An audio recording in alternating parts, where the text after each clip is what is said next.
महाराज जी, ऐसा है कि आमतौर पर महिला अपराध के संबंध में मेरा क्वेश्चन है, क्योंकि इसमें क्या है कि विधान ऐसा कर दिया है, संसद ने ऐसा कानून ही बना दिया जिसमें यह है कि महिला ने जो कह दिया वो फाइनल है। अब हमें पता है वो गलत कह रही है। हाँ, ये तो अब इसमें तो फिर हानि हो जाएगी। अब वो पाप किसके है? नहीं, इसमें तो बहुत बड़ी हानि हो जाएगी। मान लो अपनी वो किसी जलन को पूर्ति करने के लिए किसी के लिए कुछ भी बोल दे और उसको हम सपोर्ट करके दंड दिला दे तो बेचारा निरपराध मारा जाएगा ना। तो हाँ, तो वैसे फिर मतलब कहीं ना कहीं तो हमको लौट करके इस विषय में देखना चाहिए। क्या ऐसा कानून बन चुका है? हमें तो पता नहीं कि मतलब जो बोले सो ब्रह्म वाक्य। नहीं, पर उसमें कई नहीं, इसमें इतनी तो ऐसा कानून तो मुझे नहीं लगता कि जो बोले सो ब्रह्म वाक्य, उसकी जानकारी करनी चाहिए। नहीं, ऐसा दुरुपयोग हो जाएगा क्यों?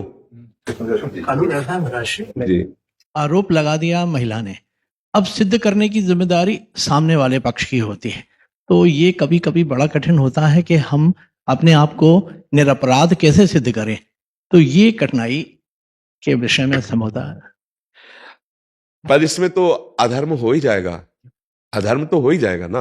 मान लो किसी द्वेषवश, ईर्ष्यावश या प्रलोभनवश किसी कारणों से, हमें नहीं कह रहे कि अगर कहीं ऐसा किसी भी माता बहन के साथ हुआ तो दंडनीय अपराध है, उसे अवश्य दंड मिलना चाहिए। पर अगर कोई माता बहन ईर्ष्यावश, द्वेषवश या किसी प्रलोभनवश किसी व्यक्ति को किसी केस में फंसा रही है और मुझे पता है कि ये झूठा है केस, तो जब निर्णय मिलेगा दंड का तो उसमें कहीं ना कहीं हम भी तो हैं।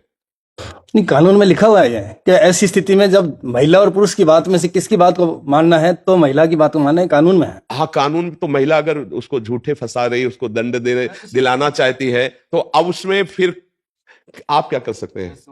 अब आप जानते हैं, लेकिन अब मुझे तो ये बात थोड़ा कम समझ में आ रही है। निर्भया कांड के बाद ये कानून में अमेंडमेंट कर दिया था। अच्छा, मुझे लगता है कि परीक्षण होना चाहिए, सच्ची बात होनी चाहिए। पुरुष में ही केवल विकार है ऐसा तो नहीं हो सकता ना।